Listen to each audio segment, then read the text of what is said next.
Oi, oi, oi, oi. Então, nesse vídeo, eu trago para você informações de como é que você vai usar o presente contínuo. O que é o presente contínuo? O presente contínuo é aquela ação que está em ação, né? Aquilo que está em ação nesse momento, tá? Nesse dia, nessa hora, nessa semana.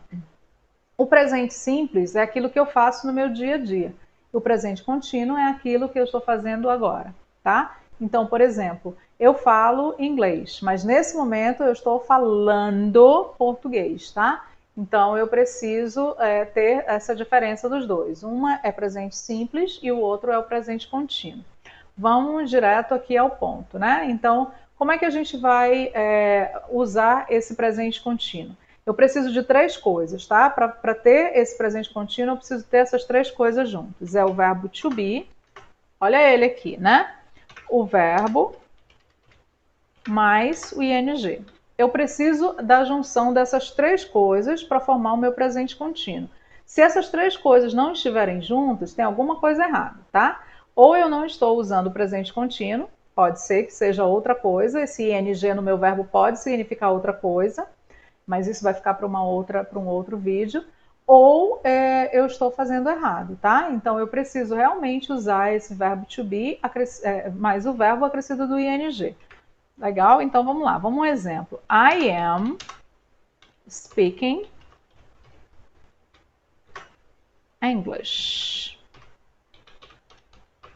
I am speaking English. O que eu usei aqui? Eu usei o am, que é o verbo to be, né? Então, I am, verbo to be, vou colocar em negrito aqui.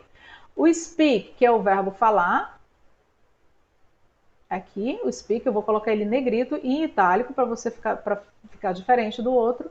E eu usei o ing. Ai, que difícil. Então, aqui eu tenho o verbo to be, o verbo principal acrescido do ing. Então, aqui eu tenho a minha formação de um presente contínuo, tá? O meu presente contínuo, ele só vai ser certinho mesmo se eu tiver essas três coisas juntas, tá? E aí, como é que eu vou usar esse presente contínuo? Exatamente como eu uso o presente simples, tá? Ou o verbo to be, tá bom? Então, vamos lá. I am not speaking Japanese. I am not speaking Japanese. I am not speaking Japanese. Eu não estou. Eita! Tudo errado, né? I am not speaking Japanese. Então, eu não estou falando japonês, tá? E se eu quiser fazer uma pergunta com esse presente contínuo? Am I speaking Greek? Estou falando grego? Am I speaking Greek? Resposta. Respondo com o verbo to be. Lembra? Perguntei com o verbo to be, respondo com o verbo to be. Então, se a minha pergunta é feita com o verbo to be, já que o presente contínuo ele é usado com o presente com o verbo to be, então minha resposta também vai ser com o verbo to be. Você está meio doida hoje, fazendo muita confusão em falar. Yes, you are. Porque lembra disso, tá? Se a minha pergunta foi com I, a resposta tem que ser com you. Se a minha pergunta foi com you, a resposta tem que ser com I. Yes, you are. Ou então, no, you aren't. Legal? Então, eu tenho essas duas formas possíveis de dar a minha resposta. Por quê? Porque eu tenho uma yes, no question. O que é uma yes, no question? É uma pergunta que eu faço direto com o meu verbo, eu começo com o verbo auxiliar, tá? No caso, o meu verbo é o to be. E aí, como é que eu faço uma pergunta usando uma WH question? What are you speaking? Ou what language? Fica melhor, né? What language are you speaking? Que língua você está falando? What language are you speaking? I am speaking German. Eu estou falando alemão, tá? Então eu preciso sempre lembrar disso, tá? Uma coisa assim que é bem repetitivo, mas é bem isso mesmo. Eu preciso ter essas três coisas juntas. Por que, gente, que eu estou falando isso?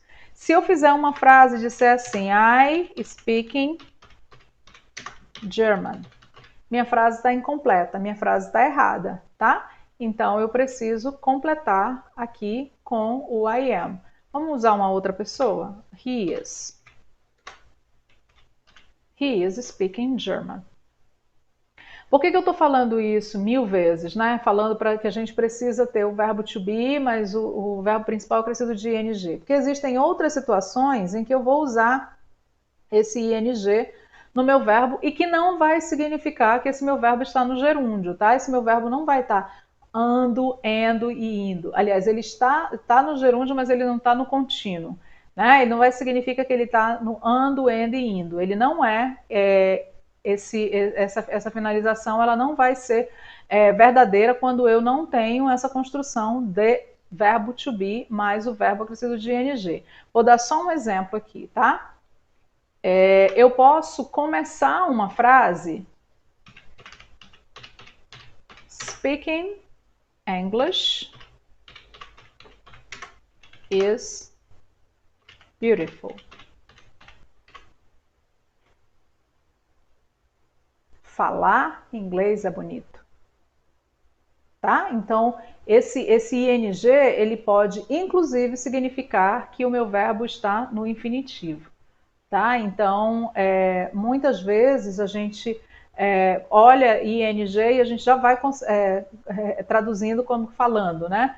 Imagina uma frase, né? Você olha uma frase que está escrita falando inglês é bonito. Fica estranho, não fica? Então, speaking English is beautiful. Eu quero dizer que falar inglês é bonito, tá? E é bacana, e é fácil, e é tranquilo de aprender.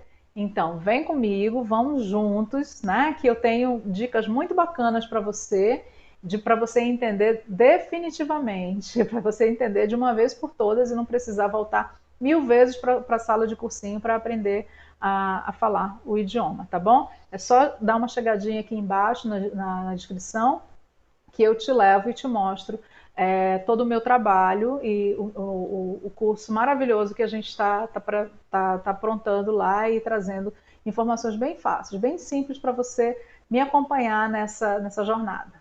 Tá bom? Muito obrigada.